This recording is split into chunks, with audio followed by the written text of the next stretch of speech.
cyose yitwa Kenisol ndetse na Okkama bari guhitegura guhuza amaboko nk'abagabo nyuma y'ubusore bwabo.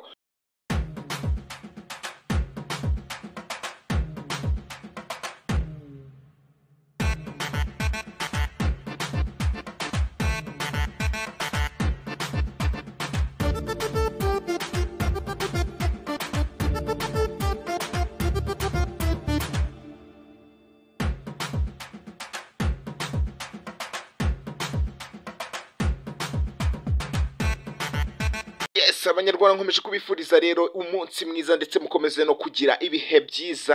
Njyewe ni Junior Kevin kabisa, ni amakuru yacu y'imyidagaduro duhora tubagezaho umunsi ku munsi, kandi mwe nishimira kumva turanabashimira ku nkunga yanyu mugenda mutwereka nka subscribe ndetse n'amakomenti mugenda muduha, arushaho kutwubaka, arushaho kutwongerera imbaraga mu bikorwa byacu. Ni iki kiri kuvuga rero, twimanukire kabisa.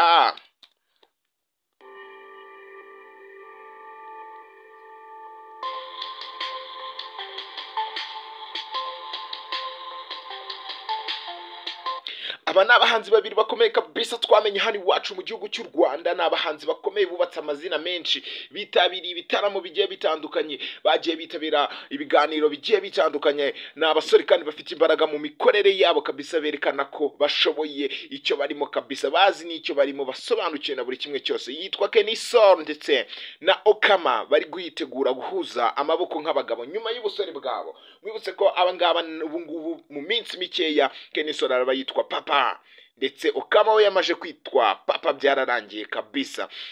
Uyu ni uwitwa Rudasigwa Norbert tuzi nka Kenisol kabisa, amaze gushyira hanze indirimbo yise 2 in 1 igaragaramo umugore we ndetse n'uwitwa Okkama. Timini ni bamwe mu bantu kabisa bakomeye hano iwacu mu Rwanda.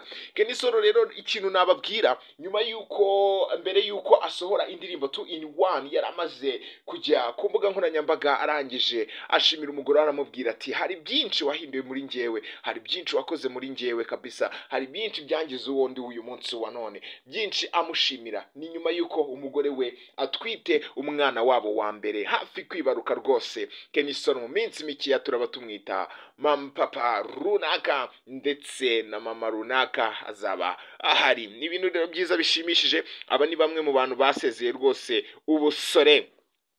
Ni Kenisol uri mu bahanzi bamaze kwinjiza abantu mu bihe by'impeshyi kabisa, abakubita indirimbo nziza yise 2 in 1, indirimbo atangaza ko yayituye umugore we, dore ko hanini umugore wagaragara no muri aya mashusho y'iyi ndirimbo. Ni indirimbo nziza already ubu yageze kuri YouTube, abantu barayireba kandi batangiye no kuyishimira. Ni muhe bitari kure kabisa.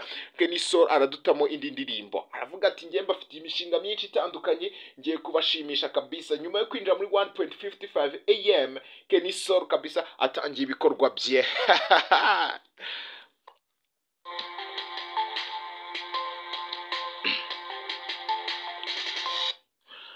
Ikindi kandi Kenisol atangaza ko hari n'indi ndirimbo ye kabisa ahuriyemo n'umuhanzi witwa Okkama, bakaba bari no kwitegura kuba bayishyira hanze ngo abanyarwanda batangire bayinjoyinge. Akaba ari indirimbo ahamya ko ihamye ubushuti bwe n'uwitwa Okkama ubwo bahuriraga ahitwa mu Nzozi Loto.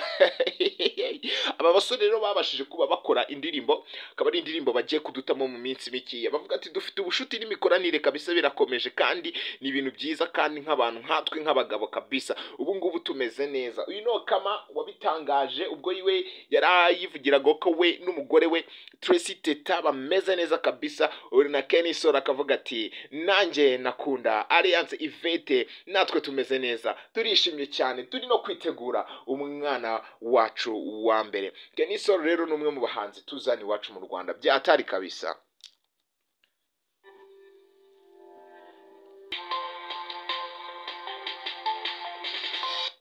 Ni Okkama nawe ubwo yivugiraga ati njyewe byanga bikunda ndabatama indirimbo nakoranye na Spectacular cyangwa se Kenisol. Nyuma nindangiza kwibatama ubundi ndabatangariza n'imishinga yindi ngiye mfite itandukanye kabisa, akaba ari n'imishinga ntegura kubagezaho. Ni ibintu byinshi ndi kubategurira nk'abanyarwanda. Tugiye kwinjira muri sama dushyushye, turyoshye, tumeze neza. Ikindi tuginjira muri sama AD Group tubagezaho amakuru meza cyane, murabizi ndabakunda. Uyitwa Kenisol, Spectacular na Okkama Timini n'abahanzi bamaze rero kwigwizaho igikundiro hano iwacu mu Rwanda, cyane cyane mu muziki bakora, dore ko ni bamwe mu bantu bafite experience bakora umuziki umuziki bize kandi bakora umuziki basobanukiwe kabisa. Okkama na Kenny Soul nababwira ngo ubushuti bwiza kabisa, mukomereza aho ngaho, ni ibintu biba ari byiza cyane mu muziki nyarwanda, gushyira hamwe ndetse no gukorera hamwe mugamije inyungu no guteza imbere industry yacu ya music, n'abandi bagakwiye kubigiraho mugatangira gukora ibintu bya danje kabisa.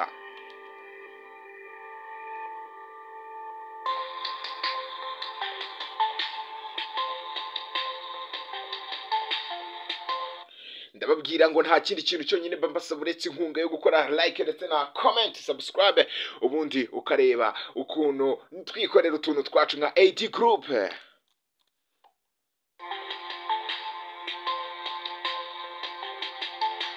Murabizi ko tubakunda kandi tubifuriza ibyiza, twishimira kubagezaho amakuru agiye atandukanye. Rero kora like na subscribe, comment, ubundi umbwira uko wumvishe ikiganiro cya Kenny Soul ndetse na Okkama Timinimini ndetse na Spectacular.